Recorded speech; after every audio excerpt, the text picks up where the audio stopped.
Salut à tous, c'est François Rousseau. Si vous êtes passionné par les voitures, vous êtes au bon endroit. Continuez à regarder, on va entrer dans le vif du sujet.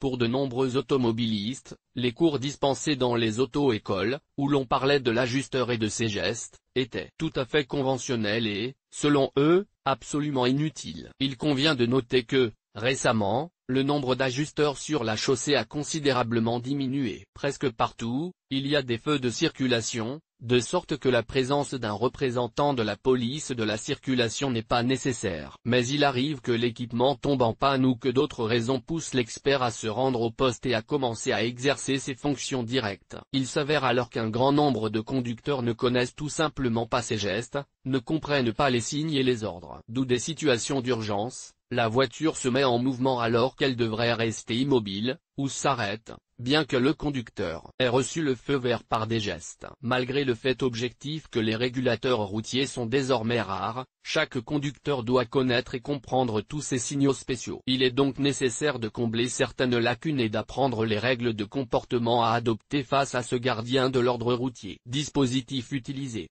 Avant de parler de l'importance des coups de sifflet donnés par l'ajusteur, il est nécessaire d'étudier attentivement son éventuel arsenal. Depuis les dessins animés soviétiques, il est communément admis que le régulateur est un homme en uniforme, qui tient une canne à la main. Il peut aussi s'agir d'un bâton spécial, ressemblant un peu à une sucette, au centre duquel se trouve un élément rétro-réfléchissant rouge. Cet élément est complété par un sifflet. Tous ces éléments font partie de l'équipement standard d'un contrôleur de la circulation. Ces éléments sont nécessaires pour améliorer la visibilité et accroître l'audibilité de leur présence et de leurs signaux. Le sifflet attire l'attention des conducteurs. Les gestes sont nécessaires pour comprendre clairement à qui est ce qu'il faut faire. Et ici, une question assez fréquente concerne les situations où le contrôleur de la circulation n'a rien dans les mains ou entre les dents. Il arrive en effet qu'il n'y ait pas d'outils et de dispositifs supplémentaires pour attirer l'attention. Mais cela n'est pas considéré comme une infraction de sa part. Il n'est en aucun cas possible d'ignorer des ordres donnés simplement par les mains et la position du corps. Une caractéristique importante des régulateurs de trafic est le fait qu'ils ont l'avantage sur tous les signaux, panneaux et feux de signalisation disponibles sur le tronçon de route réglementé. Si le régulateur de la circulation émet des signaux contraires aux panneaux, le conducteur est tenu d'obéir aux agents de la police de la circulation. La signification de ces ordres à ce moment-là dépasse la signification des panneaux de signalisation, du marquage au sol ou des feux de circulation. En effet, les panneaux de signalisation des autoroutes peuvent ne pas être à jour et les feux de signalisation peuvent être défectueux. Si les conducteurs suivent les panneaux, ils risquent de provoquer des accidents et des collisions. Les contrôleurs de trafic apparaissent généralement au carrefour où il y a un dysfonctionnement des feux de circulation, où la signalisation est en train d'être modifiée, où des réparations urgentes sont en cours ou où les conséquences d'un accident sont traitées. Il est important de noter une autre nuance. Le travail du régulateur vise non seulement à contrôler le comportement des conducteurs, mais aussi celui des piétons. Par conséquent, les ordres et les signaux de cette personne doivent être connus à la fois des automobilistes, des piétons et des cyclistes, c'est-à-dire de tous ceux qui sont considérés comme des participants à la circulation routière. Il est parfois très utile pour les piétons d'apprendre les ordres du contrôleur de la circulation afin d'éviter d'éventuels problèmes. Lorsqu'ils traversent des routes et des intersections où les feux de circulation ne fonctionnent pas ou dans d'autres situations qui ont nécessité l'intervention d'un agent de la police de la circulation pour réguler la situation pendant un certain temps. Aujourd'hui, tout le monde comprend à quel point il est important non seulement de connaître, mais aussi de suivre à la lettre les ordres du contrôleur routier. Connaître les règles de régulation et comprendre ce qu'il faut faire dans telle ou telle situation, c'est s'épargner des situations dangereuses, éviter les accidents, les collisions avec les piétons, les collisions accidentelles et autres ennuis. Signaux. À l'aide de signaux spéciaux et de certains mouvements, le conducteur apprend dans quelle direction le contrôleur de la circulation l'autorise à continuer à rouler, ou quand il doit s'arrêter pour laisser passer des piétons ou d'autres véhicules. Il n'est pas difficile de comprendre comment comprendre correctement le contrôleur routier à son poste. Il s'agit ici d'apprendre à comprendre littéralement quelques signaux de base. En les mémorisant, vous minimiserez tous les risques potentiels. Vous pourrez ainsi vous épargner, ainsi qu'à votre voiture, d'éventuelles conséquences désagréables. En évaluant soigneusement les actions de l'agent de circulation à l'intersection qu'il contrôle, le conducteur sera en mesure de réagir correctement aux ordres, de s'écarter ou de s'arrêter à temps. La clé réside dans 3 signaux, qui se présentent comme suit. La main droite de l'inspecteur est en position levée, les 2 bras sont baissés ou étendus sur les côtés.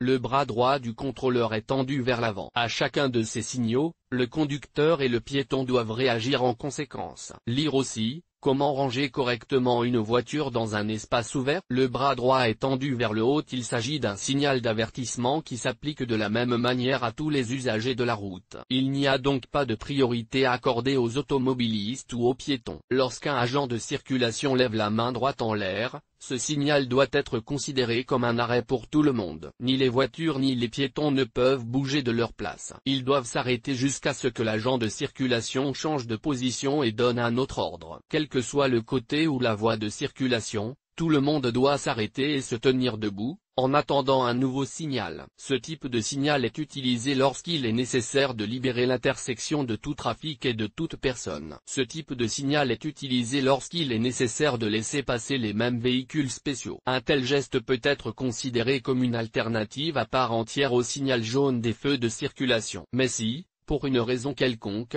les conducteurs croient que le jaune n'est pas différent du vert, il est nécessaire de respecter strictement les règles. Le jaune exige que vous vous arrêtiez et que vous ne bougiez pas jusqu'à ce qu'un autre ordre soit donné. Les mains en bas ou sur les côtés. Les conducteurs et les piétons doivent traiter ces signaux de la même manière. Ils constituent une alternative au feu rouge à une intersection. Ce n'est qu'ici que certaines personnes se demandent pourquoi 2 gestes différents sont utilisés pour la même commande. L'explication est très simple. Un inspecteur doit parfois travailler dans des intersections et des chaussées très étroites. S'il devait écarter les bras sur les côtés, il gênerait considérablement la circulation et se gênerait lui-même. Afin de maximiser la sécurité, 2 types de signaux ont été développés, qui ont des significations identiques. Cependant, il est plus important de comprendre exactement la signification de ces gestes. Imaginons que les bras écartés sur les côtés représentent une barrière, c'est-à-dire un obstacle qui empêche d'avancer à un passage à niveau. Lorsque l'inspecteur se tient dos ou face à vous en tenant ses mains de cette manière,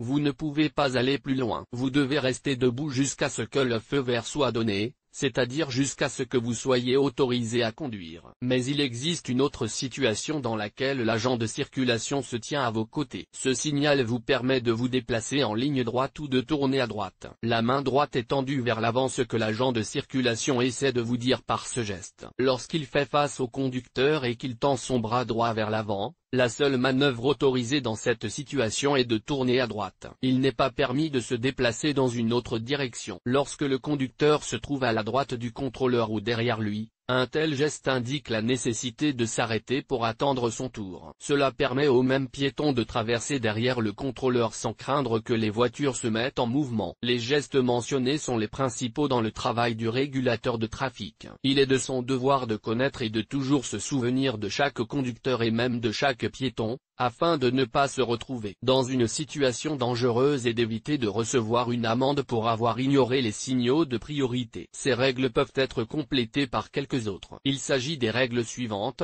Tout ordre du contrôleur de la circulation vous permet de commencer à circuler uniquement des 2 côtés si la situation se produit dans les conditions d'une intersection. Les bras tendus sont toujours destinés à indiquer la direction de la circulation, où vous pouvez vous déplacer sans crainte. Quel que soit l'ordre donné, si le dos d'un inspecteur de la circulation se trouve devant les yeux du conducteur, cela doit toujours être considéré comme un feu rouge. Par conséquent, dans une telle situation, il ne faut jamais bouger tant qu'un nouvel ordre n'a pas été donné. Bien que certaines personnes aient encore du mal à se souvenir de ces signaux, il n'est pas surprenant qu'afin de ne pas perdre le contrôle de la circulation, les conducteurs se mettent à les oublier. Il n'est donc pas surprenant qu'afin de simplifier la mémorisation des gestes, différentes méthodes aient été élaborées. La plus efficace d'entre elles est considérée comme un simple poème. Comment mémoriser rapidement tous les signaux? Soyons francs.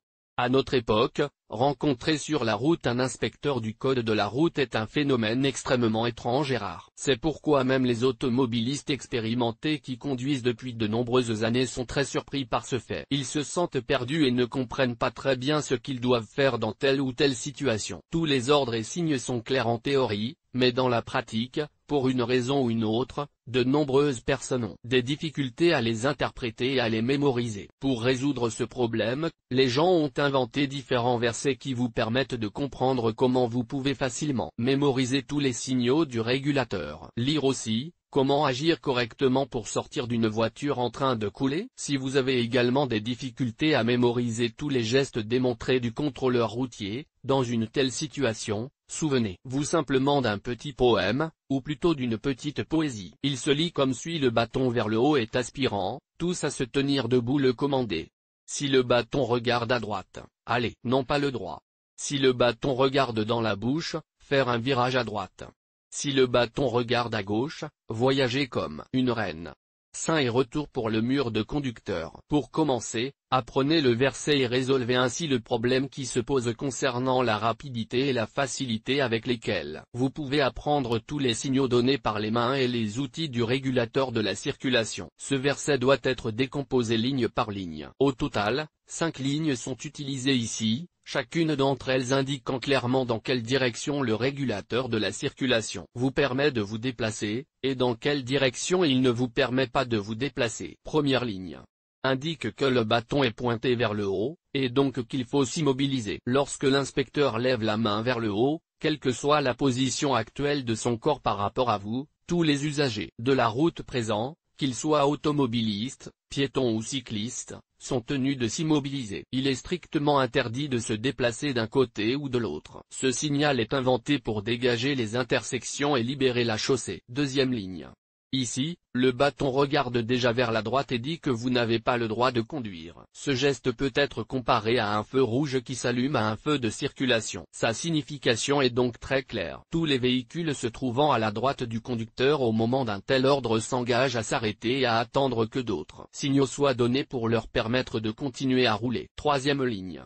Ici, le bâton du régulateur de la circulation est dirigé dans votre direction, c'est-à-dire qu'il regarde ostensiblement votre bouche. Il vous ordonne ainsi de tourner à droite. Lorsque l'inspecteur tourne le buste dans votre direction et pointe son instrument vers vous, il vous ordonne de tourner à droite. Notez bien que vous ne pouvez pas tourner dans une autre direction dans cette situation. En fait, c'est la même chose qu'une flèche verte pointant vers la droite et allumée à un feu de circulation. Quatrième ligne. Ici, l'instrument du régulateur, sous la forme d'une baguette ou d'une sucette, est orienté vers la gauche, ce qui permet au conducteur de se sentir comme une reine. Lorsque l'inspecteur est de profil et que le bâton pointe vers la gauche, il manifeste pleinement son autorité. Une telle position donne le feu vert pour se déplacer dans n'importe quelle direction. Les seuls obstacles sont les panneaux de signalisation et les marquages, qui ne doivent pas être enfreints. La seule exception à ce comportement royal concerne les tramways. Les conducteurs de transport électrique sont autorisés à circuler dans le tunnel des bras conditionnels de l'inspecteur. Par conséquent, ce commandement relatif au tramway ne permet de se déplacer que sur le côté gauche. Ligne 5. Elle indique que la poitrine et le dos deviennent un mur pour les conducteurs. Lorsqu'un inspecteur de la circulation tourne le dos ou le buste vers vous, mais que ses mains ne sont pas levées, considérez ce signal comme une situation similaire à celle de la première ligne. En d'autres termes, vous ne devez pas bouger. Attendez les prochains ordres qui vous permettront de continuer à conduire. En fait, vous pouvez apprendre toutes ces règles sans même mémoriser le verset. En raison de sa simplicité et de son contexte humoristique, il est assez facile de le mémoriser. Et il n'est pas vraiment difficile d'apprendre les règles de comportement à adopter lorsque vous rencontrez un contrôleur routier. Ne pensez pas que vous n'aurez jamais affaire à des experts en sinistre. Ils peuvent apparaître dans des endroits inattendus et à tout moment. Tout dépend de la situation sur la route. En cas de panne des feux de signalisation et des moyens modernes de contrôle de la circulation, d'urgence, d'accident ou de simple passage de véhicules spéciaux, l'expert se rend nécessairement à son poste et effectue les actions prescrites. En même temps, les conducteurs et les piétons, en tant qu'acteurs à part entière de la circulation routière, sont tenus de suivre clairement tous les ordres. Et pour suivre les règles, il faut d'abord les apprendre et les mémoriser. Si vous ne respectez pas les exigences de l'inspecteur qui réglemente le carrefour, vous êtes tout aussi en infraction avec les règles de circulation que si vous ignorez les feux de signalisation, les marquages ou les panneaux de signalisation. Ne soyez donc pas surpris si vous recevez une amende pour une manœuvre incorrecte après l'ordre du contrôleur. Tout le monde doit connaître les règles de circulation. Il en va non seulement de votre sécurité personnelle, mais aussi de celle de tous les usagers de la route qui vous entourent.